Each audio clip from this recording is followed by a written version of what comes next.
Assalamualaikum warahmatullahi wabarakatuh.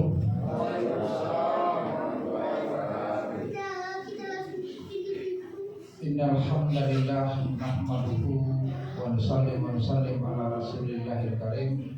La haula wala quwata illa billahil aliyyil azim. Qala ta'ala fi kitabil karim, ya ayyuhallazina amanu kutiba alaikumusiyam kama kutiba alal ladzina min qablikum la'allakum tattaqun. Kala Rasulullah sallallahu alaihi wasallam, man shoma ramadan imanan wa ihtisaban ghufira lahu ma taqaddama min dzambi wa man qama ramadan imanan wa ihtisaban ghufira lahu ma taqaddama min dzambi. Hadirin sekalian, rahmati Allah Subhanahu wa taala, jamaah Isya Tarawih dan Witir, kembali lagi kita bersyukur malam ini kita sudah sampai di malam yang ke-16 Ramadan atau 17 Ramadan. Mudah-mudahan seluruh amal ibadah kita diterima di sisi Allah Subhanahu wa taala. Puasa kita, sholat wajib dan sunnah kita, kemudian tilawat Al-Quran kita semua diterima oleh Allah Subhanahu wa ta'ala. Dan bersyukur juga karena bulan Ramadan ini kita rasakan masuk pemilu sudah selesai.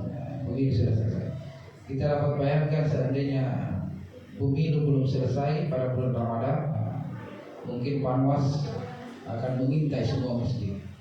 Mungkin banyak caleg-caleg yang jadi ustaz mendadak. Karena tempat yang paling gampang untuk mendapatkan pendukung itu di masjid. Alhamdulillah saat ini sudah lewat Ramadan dan kita bisa melaksanakan Ramadan dengan hikmah tanpa ada gangguan dari kepentingan politik.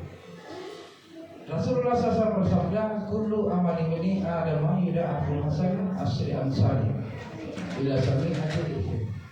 Kalau Allah Ta'ala as-sawajalla illa somu fa innahu li wa anahu yudahu sahwatim wa ta'amun min ijil. Nabi yang artinya seluruh amal anak Adam di bulan Ramadan ini dilipat gandakan dari 1 menjadi 10 bahkan 700 kali lipat. 700 kali lipat. Jadi orang di bulan Ramadan ini 1 subhanallah, maka di luar Ramadan kita harus berbusa, kita punya mulut 700 baru bisa dapatkan sebanding dengan 1 subhanallah. Kalau kita tadi sholat 4 rakaat sholat Isya, maka di luar bulan Ramadan kita harus sholat sebanyak 4 rakaat tadi, berarti 2800 rakaat. Siapa yang mampu kira-kira 2800 rakaat? Tentu tidak ada. Maka ini kesempatan buat kita di bulan Ramadan ini 1 subhanallah dibalas sebanding dengan 700 kali lipat. 1 rupiah dimasukkan di celengan. Hari ini malam ini 1000 rupiah kita masukkan. 1000 rupiah kali 700 kali lipat, banyak gitu. Tidak bisa dihitung. Kalau di luar bulan Ramadan, apalagi kalau 10.000 atau 100.000 dikali 700 kali lipat sama dengan banyak. Jadi susah untuk diungkapkan. Jadi kata Nabi, kecuali saum atau puasa itu untukku, kata Allah. Puasa itu untukku, jadi aku yang akan memberikan ganjaran bagi orang-orang yang berpuasa. Jadi orang berpuasa ini pahalanya limited edition, ganjarannya tidak terhingga gitu. Orang yang berpuasa tidak terhingga ganjarannya bagi orang yang berpuasa, karena Allah sendiri yang akan memberikan pahala bagi orang yang berpuasa. Kalau yang lain ada hitungannya ada. Kalau pahala lain sholat kita di rumah kita sholat dapat 1 berjamaah di masjid, 27 derajat kita dapatkan. Tetapi kalau puasa tidak ada hitungannya, limited edition atau tidak terhingga bagi orang yang berpuasa. Kenapa? Dia tahu puasa itu hanya diri kita dan Allah Subhanahu wa ta'ala. Diri kita dan Allah Subhanahu wa ta'ala. Bisa saja kita kalau kita mau berbohong, kita bisa minum seteguk air atau berkumur masuk 2, masuk 3, keluar 2. Bisa. Kalau kumur-kumur wudhu masuk 3 keluar 2 bisa. Tetapi karena kejujuran kita kepada Allah Subhanahu Wa Taala, keikhlasan kita kepada Allah Subhanahu Wa Taala, sehingga kita tidak mau melaksanakan. Kita mau jujur kepada Allah Subhanahu Wa Taala bahwa kita orang-orang yang berpuasa. Ini. Kemudian dalam Allah Subhanahu Wa Taala, orang yang berpuasa. Bagaimana orang berpuasa tapi tidak sholat? Bagaimana orang yang berpuasa tapi tidak sholat? Sementara sholat ini tiangnya agama. As-sholatu imanun din. Faman akamaha faqad hadama din. Faman hadamaha faqad hadama din. Sholat adalah tiangnya agama. Siapa yang melaksanakan sholat, maka dia telah menegakkan tiang agama. Siapa yang meninggalkan sholat, dia telah meruntuhkan tiang agama. Hari ini kalau ada yang datang di masjid Al-Miftahul Jannah mau merobohkan tiang masjid, tentu kita semua marah. Satu asrama ini marah, bahkan orang di luar akan marah mengamuk, bahkan bisa dibunuh orang. Tapi ternyata kalau kita tinggalkan sholat 5 waktu itu, kita telah meruntuhkan agama kita. Tiang agama yang diruntuhkan, tiang agama Islam yang diruntuhkan. Jadi orang-orang yang meninggalkan sholat telah meruntuhkan agama. Ada jemaah, seorang mantan mufti di Mesir mengatakan bahwa telah keluar dari Islam orang-orang yang telah meninggalkan sholat.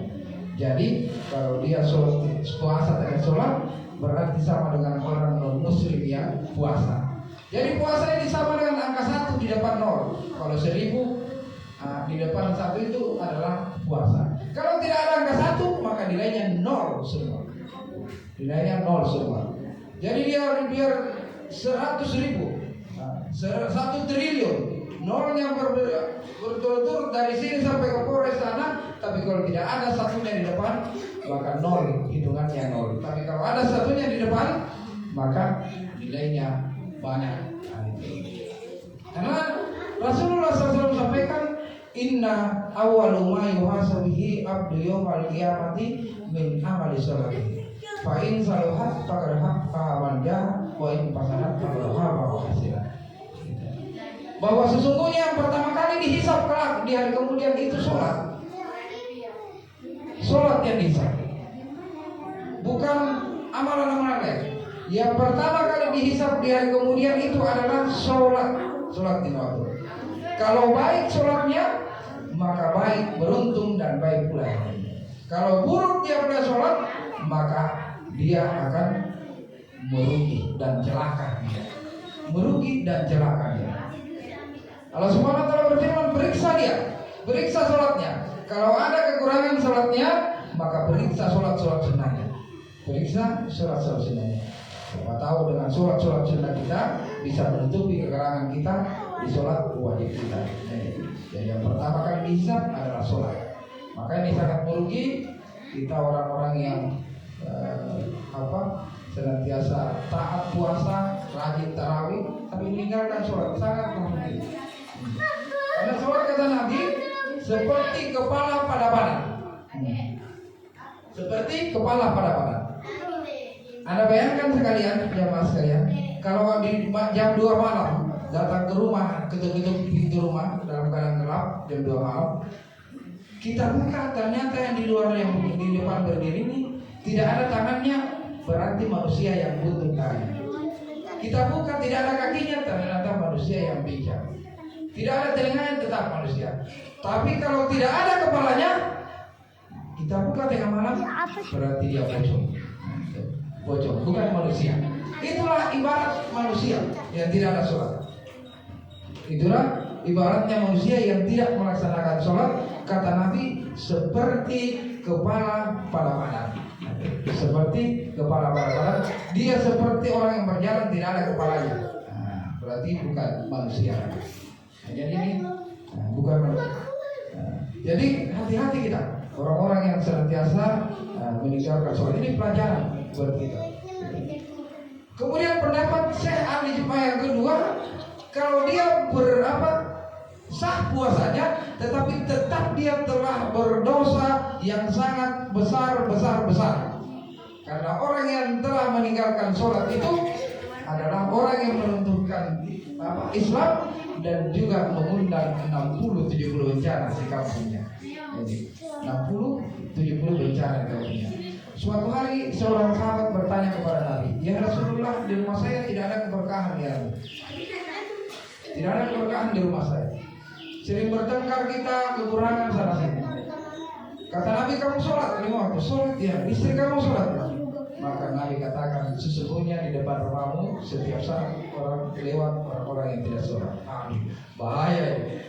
Setiap saat orang-orang lewat yang tidak sholat di depan rumahmu, sehingga itu membuat kamu tidak ada keberkahan di dalam rumahmu. Maka diperintahkan untuk dikasih pampele di depan rumahnya. Itu ada nama Allah SWT. Bahayanya orang yang meninggalkan sholat di bulan Ramadan. Jadi mari kita sama-sama menegakkan sholat. Yang terakhir saya sampaikan bahwa orang yang berpuasa ini memiliki keutamaan yang sangat luar biasa. Memiliki keutamaan yang sangat luar biasa. Lisoimina farhatun inda fitri wa farhatun inda liqa'i rabbi. Orang yang berpuasa memiliki 2 kebahagiaan ketika pertama ketika berbuka puasa. Ya. Bahagia kita ketika berbuka puasa, di depan kita sudah ada lampa, sudah jalan kote, ada katresai, ada resoles yang paling luar suka, ada macam-macam makanan, ada es buah, segala macam makanan. Tetapi kalau sudah diminum dimakan satu biji resoles, kemudian diminum es buah, hilang kebahagiaan, hilang haus, hilang lapar, hilang kebahagiaan. Sirna, itulah perumpamaan dunia. Cuma 1 biji saja, 1 biji resoles dengan 1 gelas air, hilang itu kebahagiaan dunia. Nah, kata oleh Muhammad, ternyata kebahagiaan saat itu adalah kebahagiaan karena kita dekat dengan Allah Subhanahu wa taala dan mustajab doa-doa kita saat itu. Mustajab doa saat itu. Maka saat berbuka puasa, selain kita doa Allahumma lakasuntu, doa buka puasa kita doa itu kepentingan kita. Ya Allah, berikan saya harta yang banyak ya Allah. Ya Allah, jadikan saya orang yang kaya ya Allah, amin. Ya Allah, saya ingin punya rumah yang besar ya Allah, amin. Semua. Ya Allah, saya ingin punya istri 2 ya Allah, amin. Tapi jangan dibesarkan begitu Pak. Kalau berdoa begitu dikecilkan. Jangan sampai belangan nanti sama Tuhan. Jadi dikecilkan begitu. Semua kebutuhan hajat kita pada saat itu disampaikan di hadapan Allah Subhanahu wa taala karena waktu itu adalah mustajab untuk berdoa. Kemudian kebahagiaan kedua adalah ketika berjumpa dengan Allah Subhanahu wa taala. Karena orang berpuasa memiliki pintu, memasuki pintu di surga nanti yang khusus, namanya babul jannah. Inna fil jannati baban yaqulu lahu yadkhulu min as-saimina yaumal qiyamati la yadkhulu minhu ahad. Bahwa ketika di dalam surga di pintu surga ini, penjaga pintu surga namanya malaikat Ridwan.